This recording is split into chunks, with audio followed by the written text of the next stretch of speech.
They told us femininity was divine. They promised grace, softness, and magic. They gave us candlelit bath rituals, Pinterest boards, and the promise of being chosen. That was the dream. But here's the thing. It wasn't made for the messy girls like us, or for the ones who ask too many questions, talk too loud, or hesitate to smile on command. It was built for the version of us that behaves, that floats, that doesn't challenge. The rules were wrapped in lace, with obedience stitched into every thread. And the rest of us? We've been burning scented candles just to make the cage smell nice. In this episode, we are peeling back the petals of divine femininity. We are tracing the silhouette of empowerment back to its source. And asking, is this a return to ourselves, or just the patriarchy in pearls? No wonder we feel pulled in two directions. No wonder we feel like we have to choose between softness and strength. No wonder divine starts to feel like a performance instead of a home. Welcome to No Wonder. Tonight's story is about the divine feminine and the scripts that were never meant to be followed. Before we dive in, let me ask you this.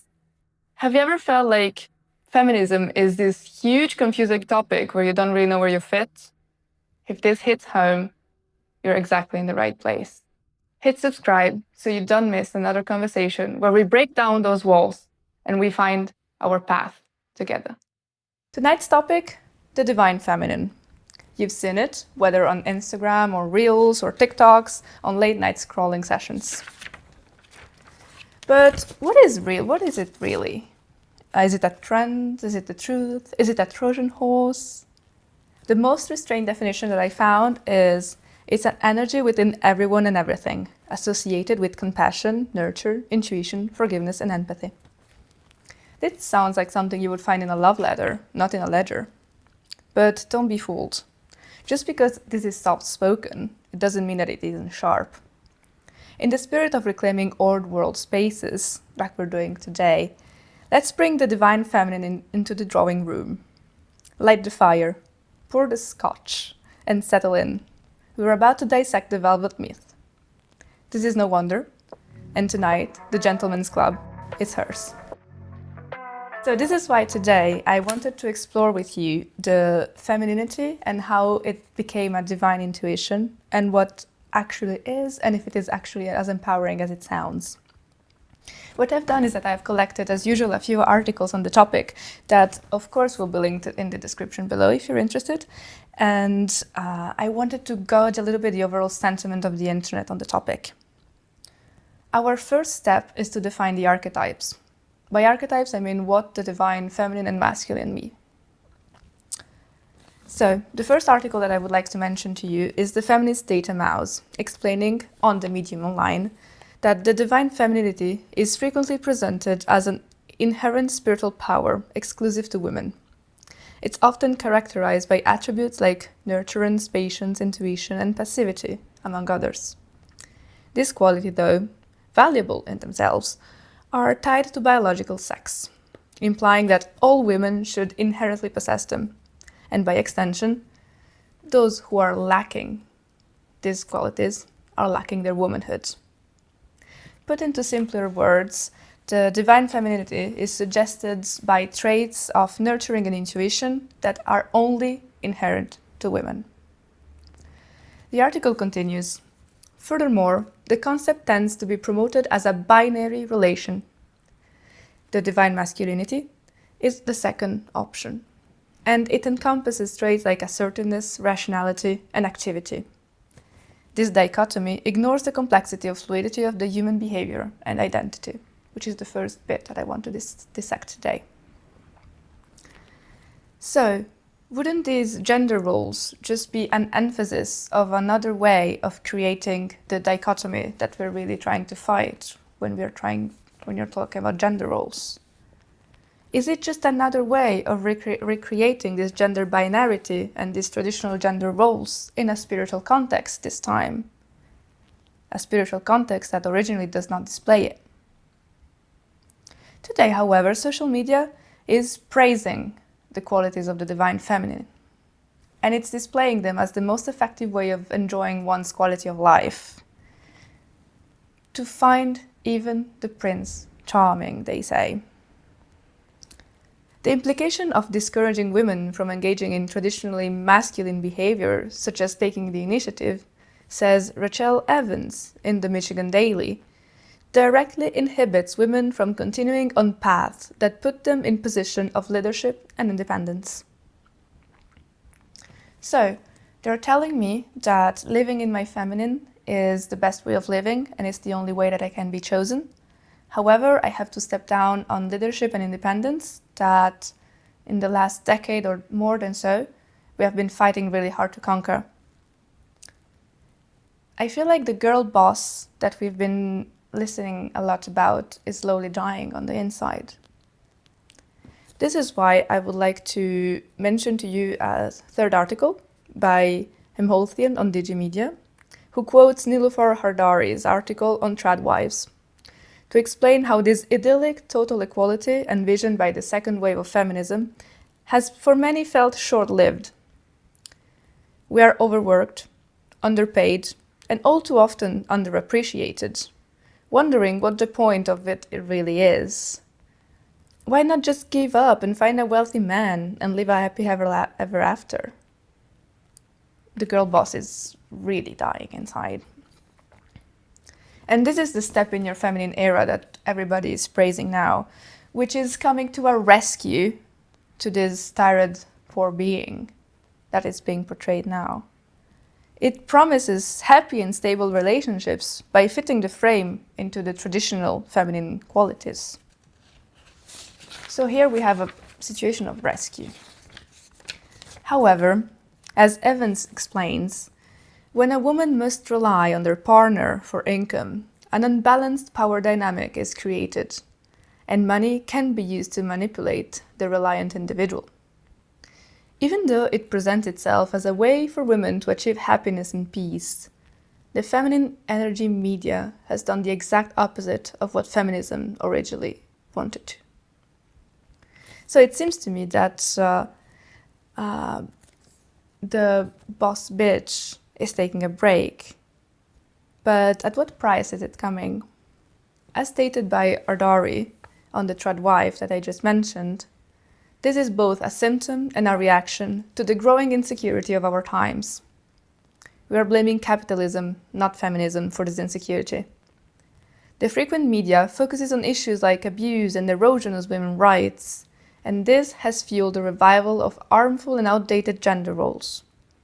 While the rise of the divine feminine might reflect frustration with modern feminism, however, the real problem here lies in the patriarchal system, not the feminism itself.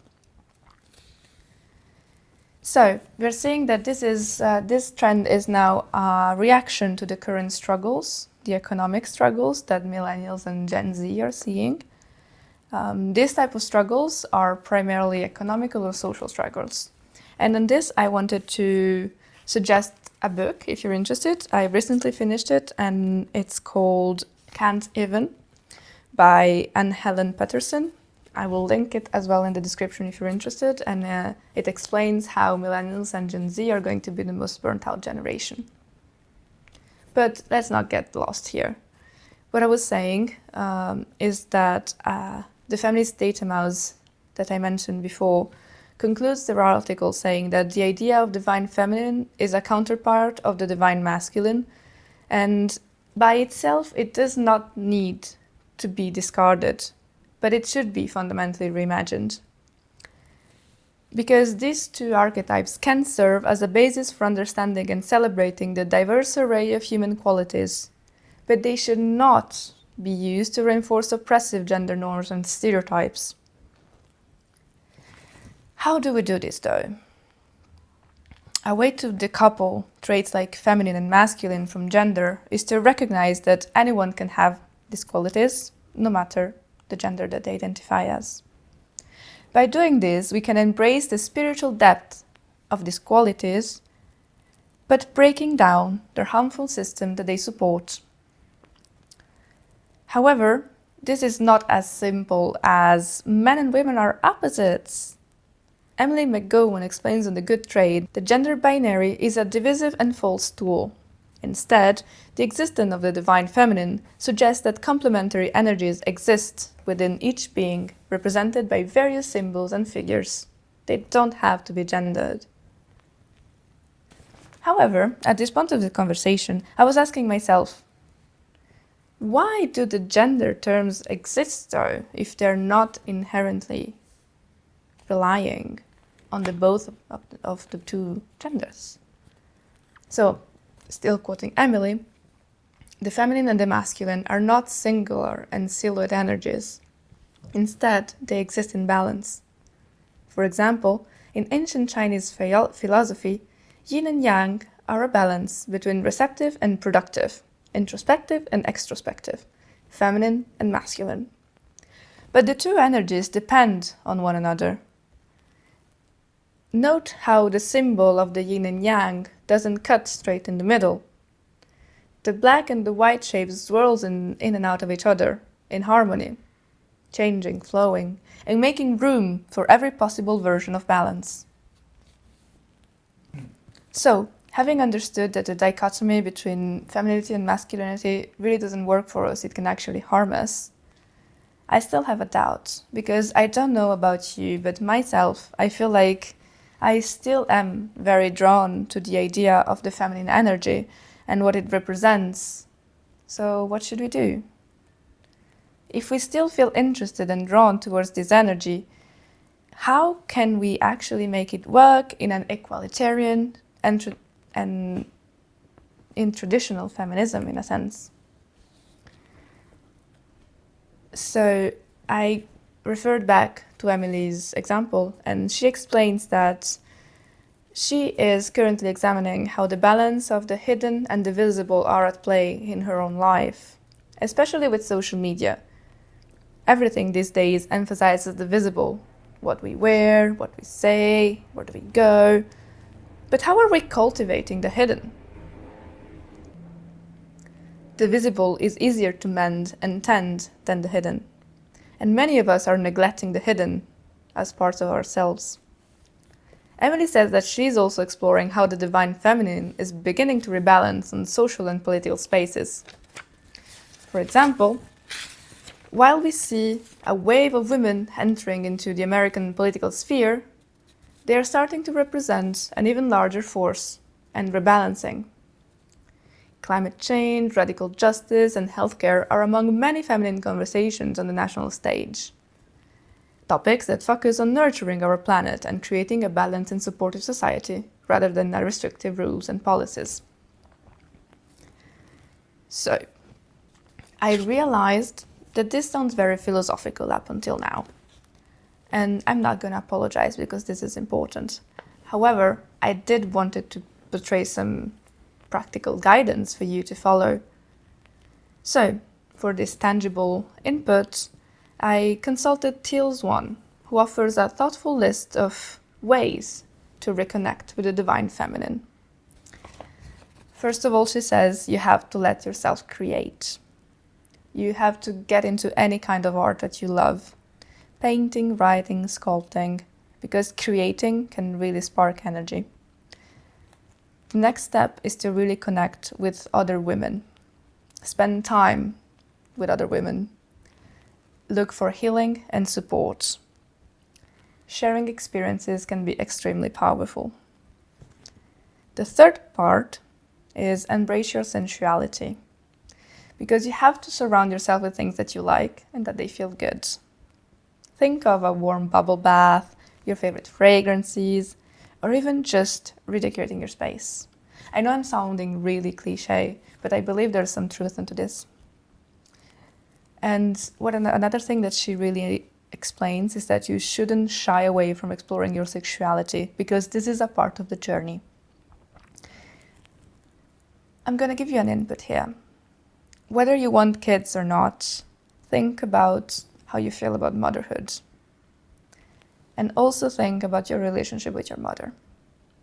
Healing any negative feelings here can really make a big difference. Look at also your cultural and familial views of womanhood. Think about what you were taught growing up. about being a woman. Figure out how it feels right to you to be a woman. It's okay to redefine roles for yourself if you need to. I want to warn you that it's necessary for you to trust your intuition in this journey. By listening to your guts and emotions, you have to be as receptive as you possibly can. Also, don't forget to practice love and compassion. This is always useful. Is being kind to yourself and others what's gonna make you more feminine, maybe? I'm not sure. But maybe just calling a friend to listen or treat yourself to something nice. Little acts of love can go a long way. You can try meditation as well to connect with your feminine energy. And at the end, you just need to find what works for you. A really important point that maybe not all of us are realizing that we have is resistance into being female. This needs to be released. Because noticing if you have any negative feelings about aspects of being a woman, like period or makeup or whatever you can think of, you need to let those go. You need to love your body, embrace your body, read up on your body, and start appreciating what makes you uniquely you. So, all of these wonderful steps that sounds really, really cool and Instagrammy are just little tiles of the journey of finding what really works for you. You could also apply none of these steps that I just said and still finding a way to healing your inner self. Because there's no right or wrong way of doing things and reconnecting with your energy. You just need to go with the flow and see wherever it takes you. As you may have noticed, the truth about divine feminine is that the journey is only about you. It's about self-discovery and self-expression and about pleasure and healing. However, I don't know if you realized it, but reconnecting with your energy strategies often sounds very similar to the divine feminine that we just detailed as toxic. So question, how do I know the suggestions that I'm following that are actually empowering and are not tearing me down? The most reliable way that I found to distinguish among suggestions is to pinpoint the ultimate goal that they aim to achieve. If the idea behind is to attract someone, please someone, find someone other than yourself, please run away. These are the advice that you stay away from, or at least take with a grain of salt. Because no one that truly cares about you would tell you to radically change yourself in order to find someone else. Especially if you were talking about your core essence or a so-called soulmate. So, as we have explored today, the concept of divine femininity is multifaceted and complex. While it celebrates quality like compassion, intuition, nurturing, blah, blah, blah, we mentioned so many times, these traits are importantly to be remembered that they are not exclusive to women. By recognizing that anyone can display such qualities regardless of their gender, we can finally begin to dismantle these toxic archetypes that have been spread around. Because they are restrictive stereotypes and oppressive structures that often are tied to traditional gender roles that, as my understanding, is what we're trying to go away from. Connecting with your divine feminine energy is deeply a personal journey.